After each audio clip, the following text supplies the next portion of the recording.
On an October morning in 1994, silence shattered in Irving, Texas. Megan Beth Johns, 29 years old and finally finding peace after battling addiction, lay murdered in her apartment. No forced entry, no immediate suspects, just questions that would echo for 30 years. The DNA beneath her fingernails held secrets that 1990s science couldn't unlock. A palm print on glass became a ghost waiting for technology to catch up. Detectives aged, files yellowed. The community moved forward, but some wounds never heal. Then, in 2025, a laboratory computer beeped. A match, a name.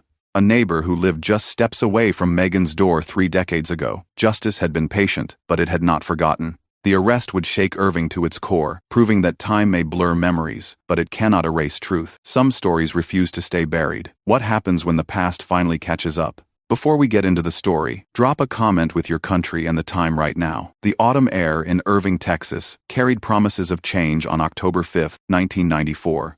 Leaves danced across the Apple Apartments parking lot as morning commuters rushed to work. Inside apartment 2B, Megan Beth Johns should have been preparing for another day volunteering at the recovery center. Instead, her phone rang endlessly, echoing through empty rooms. At her workplace, concern grew with each unanswered call. Megan never missed commitments, especially not since rebuilding her life. Her supervisor's worry deepened as hours passed without word. By afternoon, someone had to check.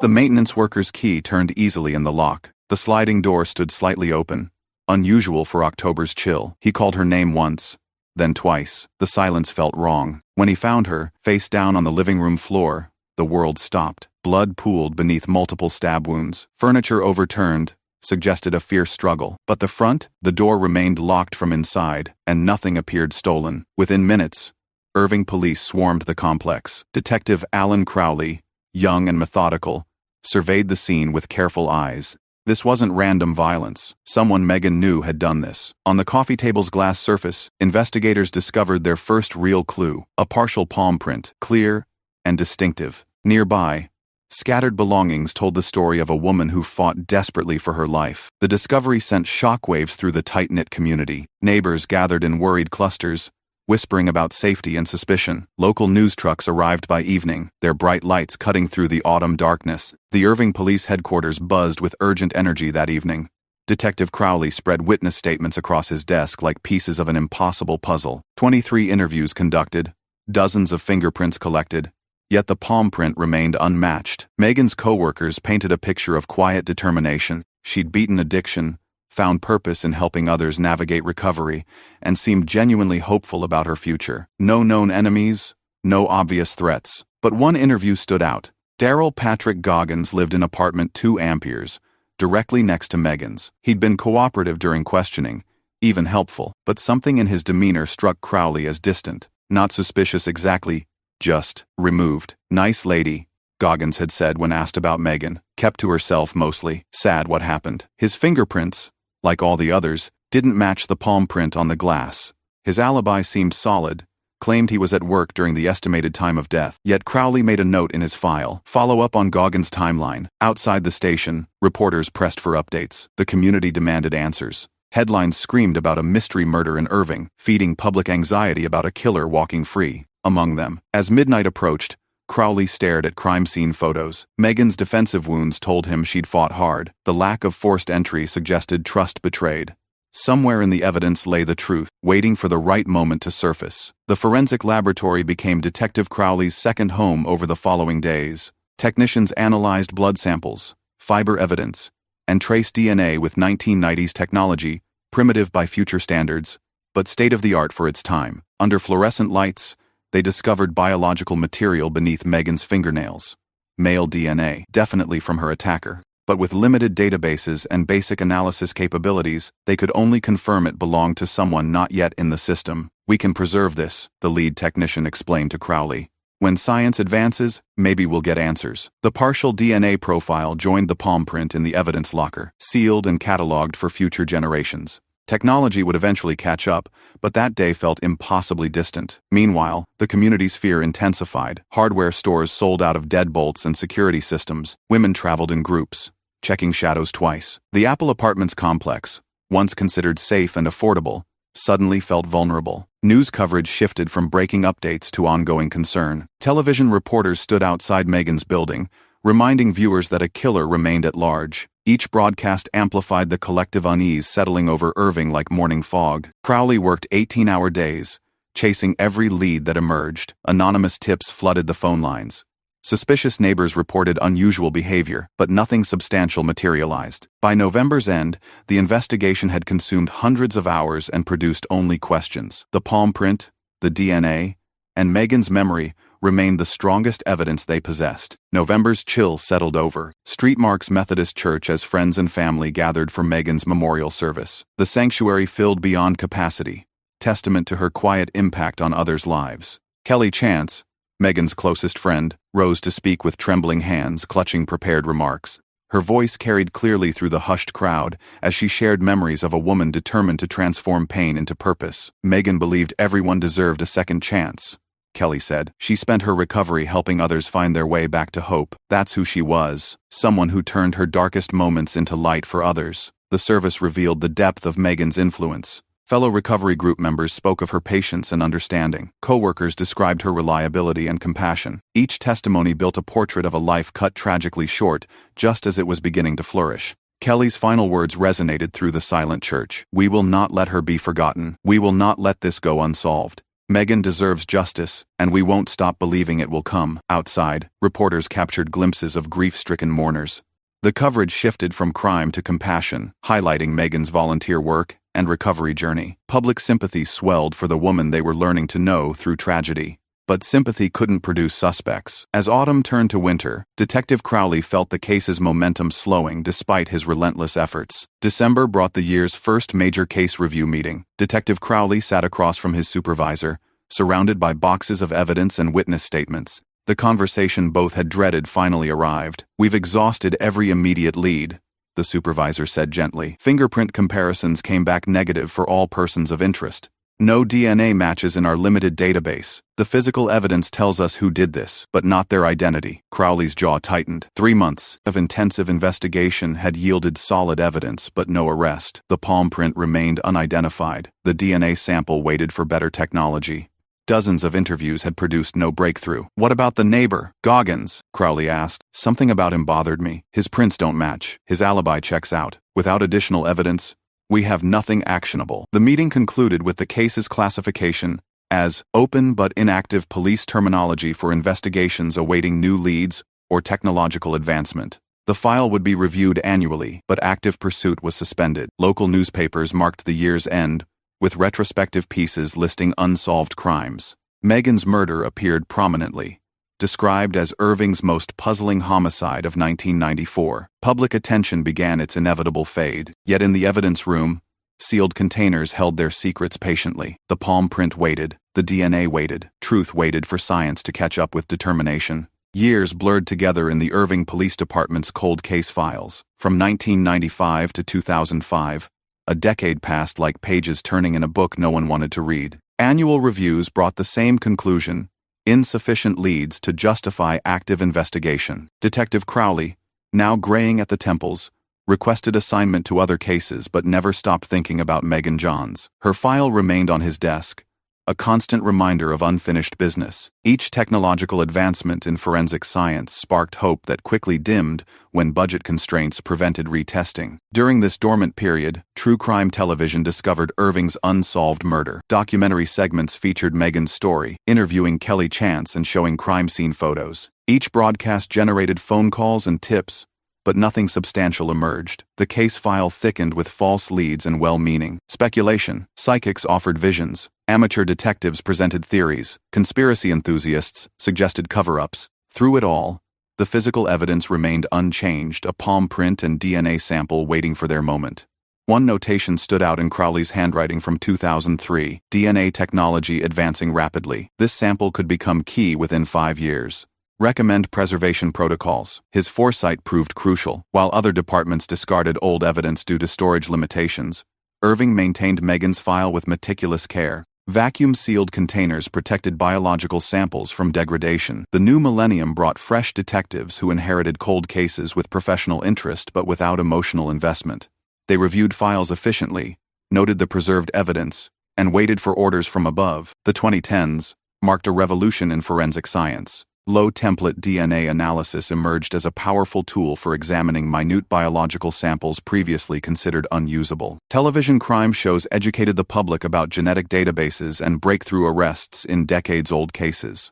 Irving Police Department felt pressure to revisit cold cases with fresh eyes and new technology. Budget meetings included discussions about retesting evidence from major unsolved crimes. Megan Johns' name appeared consistently on priority lists. Detective Laura Mendez joined the department in 2015, bringing enthusiasm for cold case investigation. She studied Megan's file extensively, impressed by Detective Crowley's thorough documentation and evidence preservation. The palm print remained clear after 2 decades. The DNA sample appeared viable for modern analysis. Mendez advocated for testing, but faced familiar obstacles. Advanced DNA analysis cost thousands per sample. Databases remained limited. Success wasn't guaranteed, and failure meant wasted resources on numerous other cases awaiting attention. Meanwhile, podcasts discovered Megan's story. Cold Case Chronicles devoted an entire episode to the Irving murder, interviewing Kelly Chance and retired Detective Crowley. Downloads exceeded 100,000, generating renewed public interest and media coverage.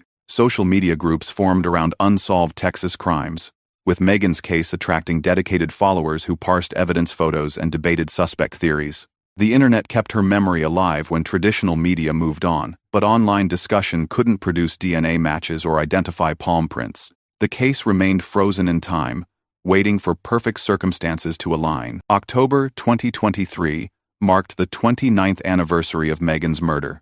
Detective Mendez convinced her supervisors to authorize a comprehensive public appeal, including social media outreach and a professionally produced video reviewing the case details. The video featured crime scene photos, evidence close-ups, and interviews with current investigators.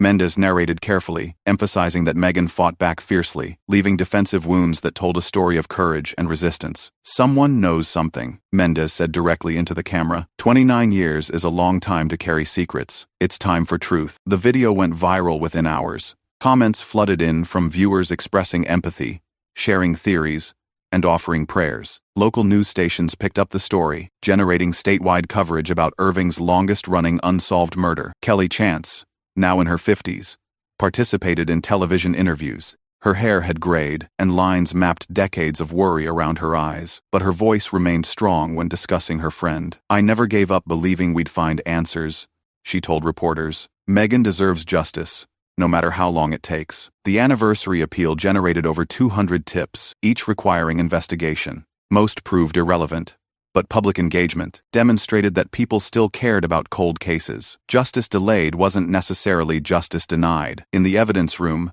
sealed containers waited patiently. Technology was finally catching up to determination. January 2025 brought the breakthrough Detective Mendez had hoped for. Budget approval came through for advanced DNA testing on high-priority cold cases, with Megan Johns listed first. The preserved blood sample from beneath her fingernails would finally receive modern analysis. Dr. Lena Wu, the forensic laboratory's DNA specialist, handled the evidence with reverential care. 30-year-old biological material required delicate extraction techniques that hadn't existed when it was first collected. "The preservation was excellent," Dr. Wu reported. "Vacuum sealing and proper storage maintained sample integrity. We should be able to develop a complete male DNA profile." The process took weeks.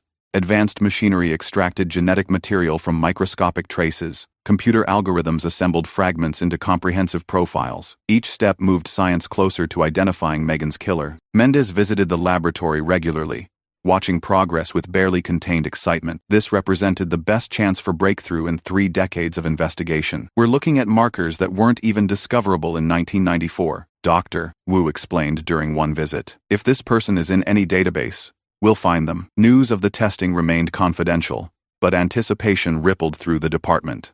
Veteran officers who remembered the original investigation checked for updates. Retired Detective Crowley called weekly, hoping for developments. The community remained unaware that science was finally catching up to their longest-running mystery. In apartments near where Megan died, new tenants lived without knowing the history beneath their feet. June 3, 2025, became a date etched in Irving Police Department history. The CODIS Combined DNA Index System database matched the DNA profile from Megan's case with an individual already in the system.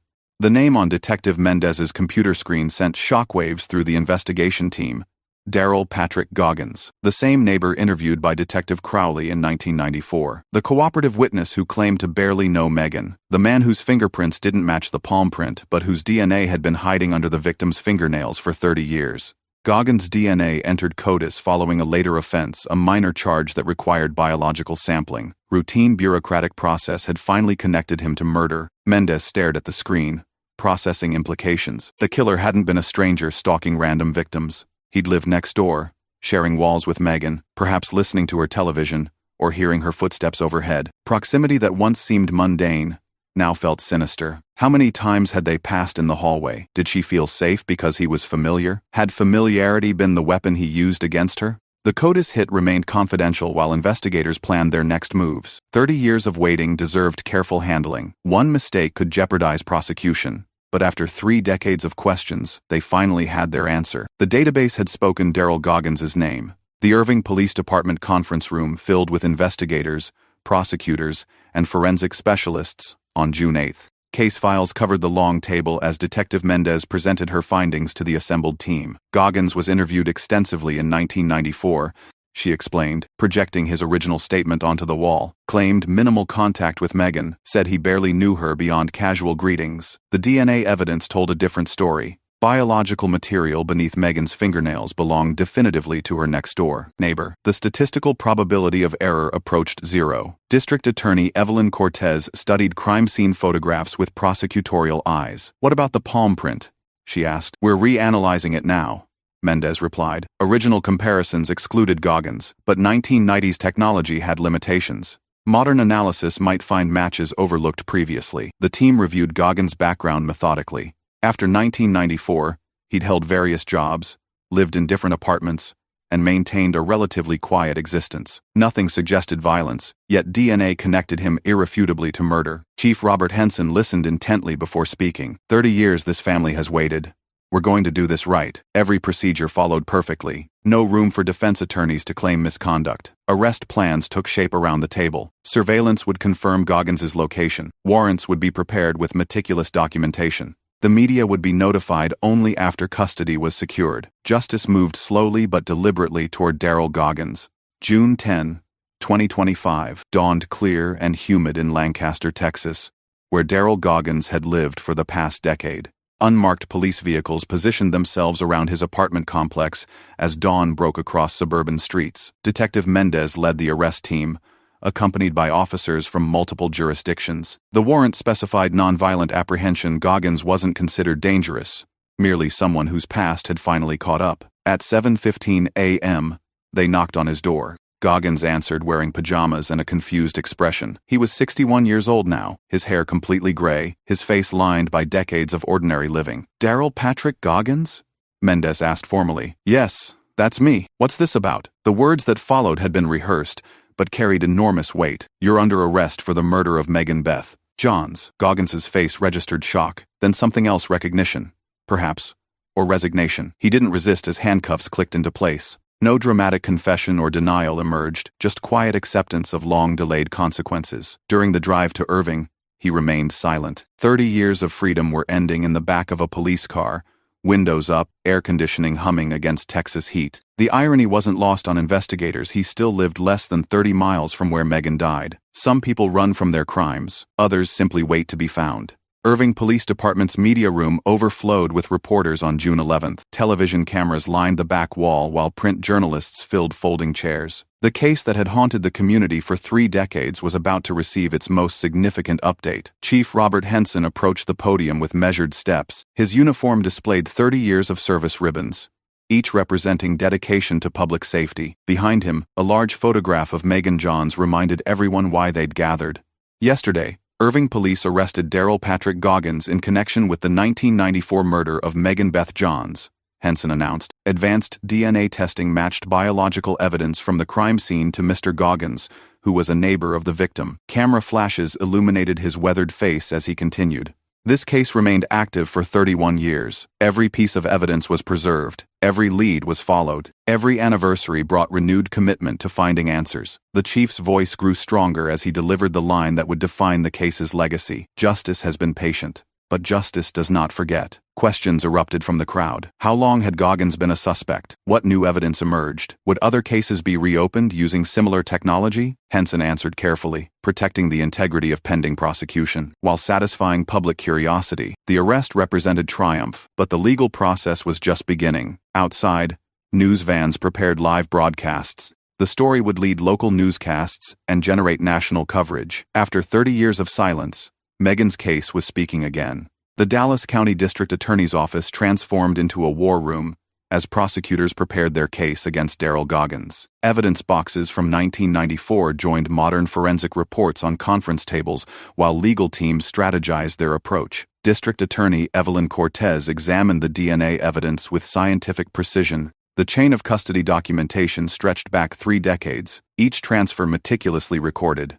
Defense attorneys would challenge everything, but the preservation process appeared bulletproof. The beauty of this case is its simplicity, Cortez told her team. No complicated motives or multiple suspects. Biological evidence directly links Goggins to the victim during the commission of murder. However, simplicity didn't guarantee conviction. Defense attorneys would argue that 30-year-old evidence couldn't be trusted. They'd question storage procedures, testing methods, and statistical interpretations. Every aspect would face scrutiny. Prosecutors worked methodically through potential challenges. Laboratory documentation proved proper evidence handling. Scientific advances in DNA analysis were well established. The CODIS match met all legal standards for admissibility. Meanwhile, public opinion shifted rapidly. Social media buzzed with discussion about the arrest. Some celebrated closure for Megan's family. Others questioned why the investigation took so long. Cold case enthusiasts debated prosecution strategies. The case attracted national attention from true crime podcasters and television producers. Documentary filmmakers requested interviews. Publishers inquired about book rights. Megan's tragedy was becoming a cultural phenomenon 30 years after her death. Defense attorney Martin Kells studied the prosecution's evidence with skeptical eyes. A veteran public defender with 30 years' experience, he'd handled numerous DNA cases and understood both the science and its limitations. Kells's preliminary motions challenged evidence admissibility on multiple grounds. Storage conditions from 1994 couldn't guarantee sample integrity. Testing procedures weren't available for defense verification. Statistical analysis methods needed independent review. DNA degrades over time, he argued during pretrial hearings. Contamination becomes more likely. Chain of custody spanning 3 decades creates numerous opportunities for compromise. But his challenges faced strong prosecution responses. Evidence storage followed proper protocols. Testing utilized validated methods. Statistical analysis met scientific standards for courtroom presentation. Judge Miriam Delaney, known for fairness and thorough analysis, presided over pre-trial motions. Her reputation for careful legal reasoning made her an ideal choice for such a high-profile case. The defense raises legitimate concerns about evidence age, Judge Delaney acknowledged. However, proper preservation and accepted testing methods appear to address those concerns adequately. Kells knew his client faced overwhelming evidence, but maintained professional obligation to challenge every aspect. DNA cases weren't automatically won by prosecution. Reasonable doubt could emerge from procedural questions or scientific interpretation. The legal battle was just beginning, but early skirmishes suggested prosecutors held strong positions. Science and time had combined to create powerful evidence against Daryl Goggins. Community reaction to Goggins' arrest revealed complex emotions that 30 years of uncertainty had created. The Apple Apartments, long since renamed and renovated, became a pilgrimage site for true crime enthusiasts, curiosity seekers. Kelly Chance broke her media silence for the first time since the anniversary appeal. Now a middle-aged teacher with graying hair and tired eyes, she agreed to television interviews that revisited decades of grief and hope. "It feels surreal," she told reporters. 30 years of wondering, and the answer was right next door all along. Megan was afraid of strangers breaking in, but the danger came from someone she saw every day. Support groups for families of cold case victims experienced increased attendance as Megan's case sparked broader discussions about unsolved crimes. Other families found hope in proof that time didn't eliminate the possibility of justice. However, not everyone celebrated the arrest. Some community members questioned police competence.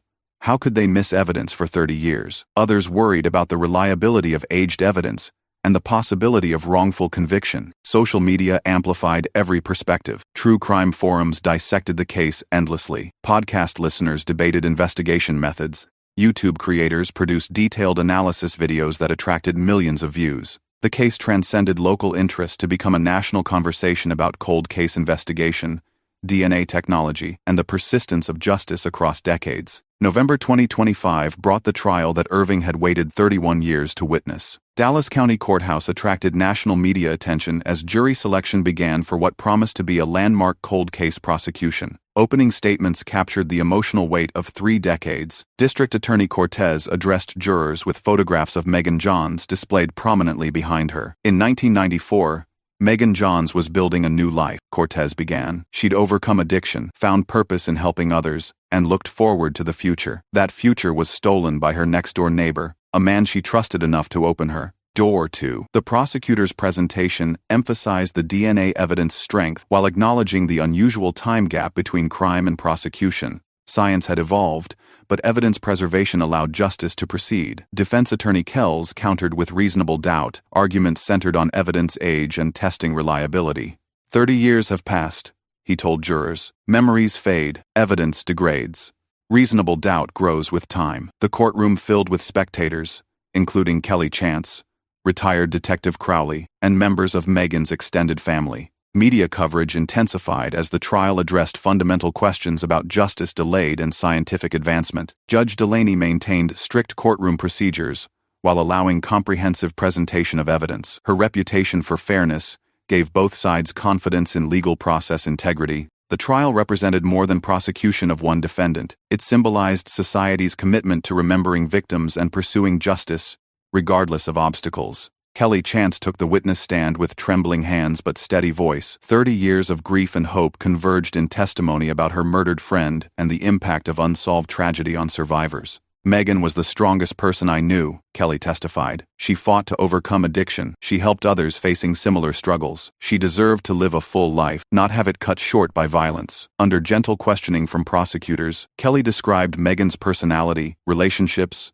and daily routines in 1994. The testimony painted a picture of a woman rebuilding her life with determination and compassion. Did Megan ever mention feeling unsafe? Cortez asked. She was cautious about strangers, Kelly replied, but she felt secure in her apartment complex. She knew her neighbors, including Mr. Goggins. Cross-examination challenged Kelly's memory after 3 decades. Defense attorney Kells questioned specific details and suggested that time might have altered recollections. Isn't it possible that 30 years have changed how you remember conversations? He asked. Some details might blur, Kelly admitted, but I remember who Megan was and how she died. That doesn't fade. Her testimony concluded with emotional impact that resonated throughout the courtroom. Media coverage highlighted her decades-long advocacy for justice and the personal cost of unsolved crime on survivors. Headlines proclaimed, "Friend's memory rekindles 1994, fear, and hope." Dr. Lena Wu's testimony represented the prosecution's scientific centerpiece.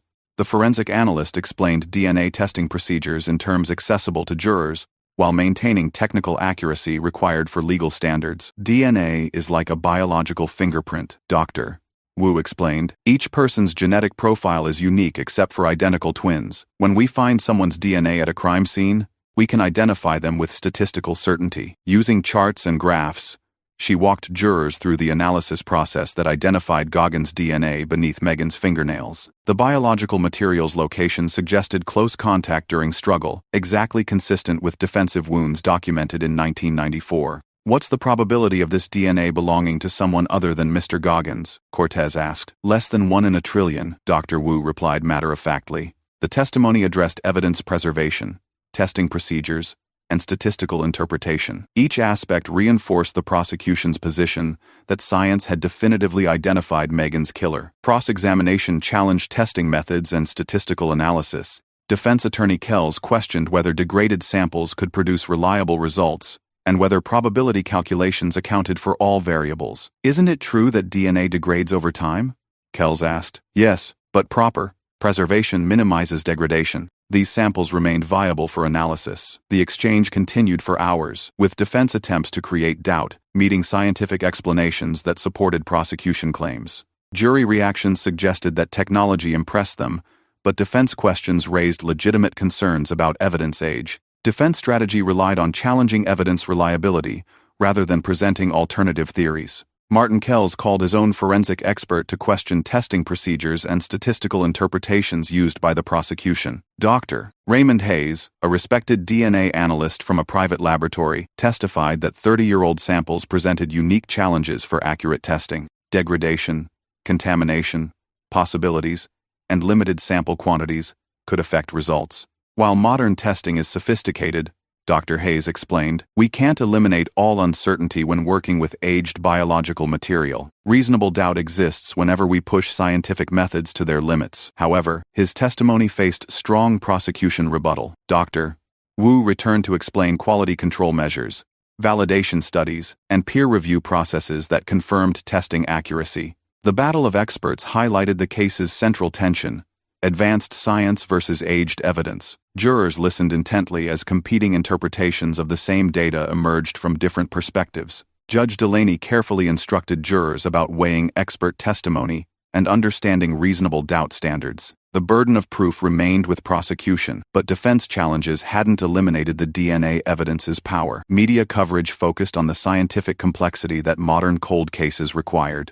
Social media buzzed with discussions about DNA reliability and statistical probability. The case was becoming a textbook example of how technology could revive old investigations while creating new legal challenges. Closing arguments brought emotional intensity that had built throughout the trial. District Attorney Cortez addressed jurors with photographs of Megan Johns and crime scene evidence displayed prominently in the courtroom. 31 years ago, Megan Johns fought for her life, Cortez declared. She left us evidence, biological proof of her killer's identity hidden beneath her fingernails. Science has finally caught up to reveal what she tried to tell us. The prosecutor systematically addressed defense challenges while emphasizing the evidence's strength. DNA testing met all legal standards. Chain of custody documentation was meticulous. Statistical analysis showed overwhelming probability of accurate identification. Justice has been patient, Cortez concluded, echoing Chief Henson's famous words. But justice does not forget. Megan Johns deserves justice. Her family deserves closure.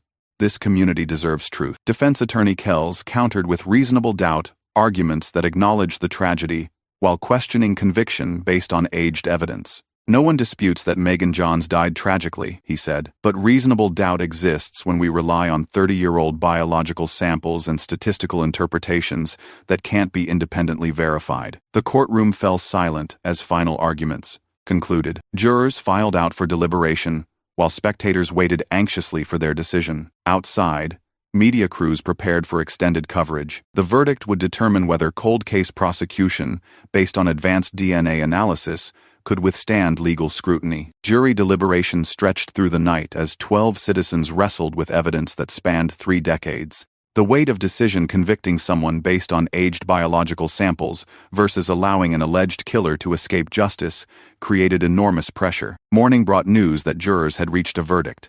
The courtroom filled rapidly as word spread through social media and traditional news outlets. Kelly Chance sat in the front row, surrounded by Megan's family members who had waited 31 years for this moment. Daryl Goggins sat silently beside his attorney, showing little emotion as the jury filed back into the courtroom. His face revealed nothing about his thoughts or feelings regarding the decision that would determine the rest of his life. Judge Delaney called for order as camera shutters clicked throughout the packed courtroom. Has the jury reached a verdict? She asked formally. The foreman rose slowly. We have, Your Honor. What say you?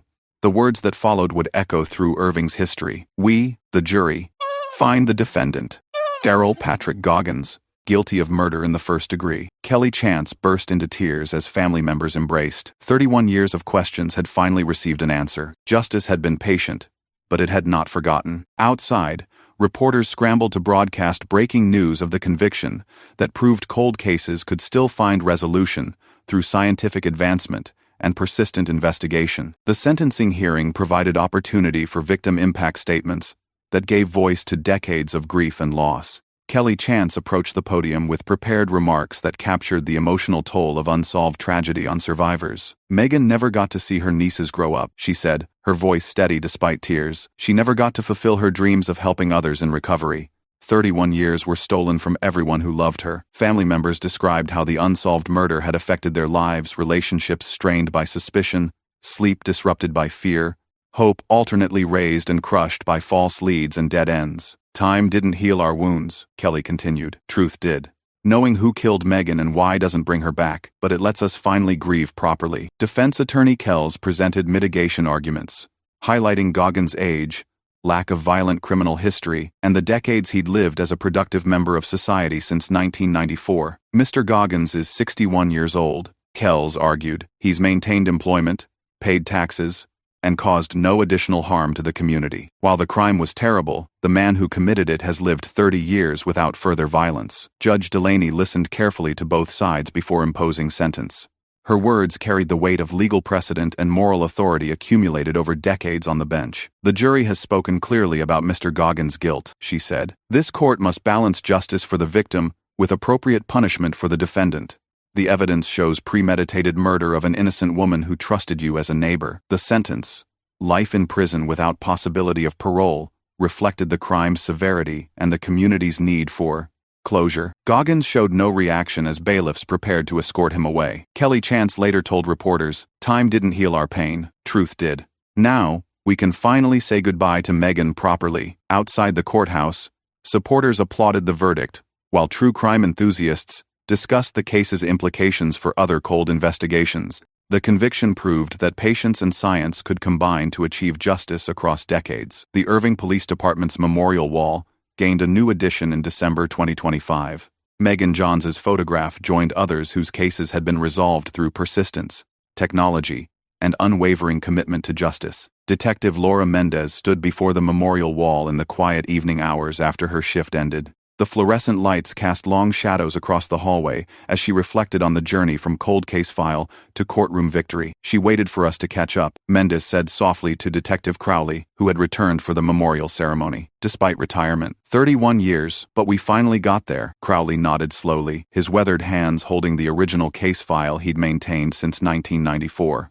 "I always believed the evidence would speak eventually. Just took time for us to learn how to listen." The ceremony attracted media attention as reporters covered the case's conclusion and its broader implications for cold case investigation. Chief Henson spoke about institutional commitment to victims and families who never stop hoping for answers. "Every name on this wall represents someone who mattered," he said. "Someone whose life had value, someone whose death deserved investigation until the truth emerged." The memorial wall served multiple purposes, honoring victims, recognizing investigative persistence, and reminding officers that justice delayed isn't necessarily justice denied. Some cases take decades to solve, but solving them validates the entire criminal justice system. Kelly Chance attended the ceremony, now able to visit Megan's memorial without the crushing weight of unanswered questions. The photograph showed her friends smiling, captured in a moment of happiness before tragedy struck. Local news coverage emphasized the case's landmark status, the first cold case conviction in Dallas County based entirely on advanced DNA testing of decades-old evidence. Legal experts predicted similar prosecutions would increase as technology continued advancing.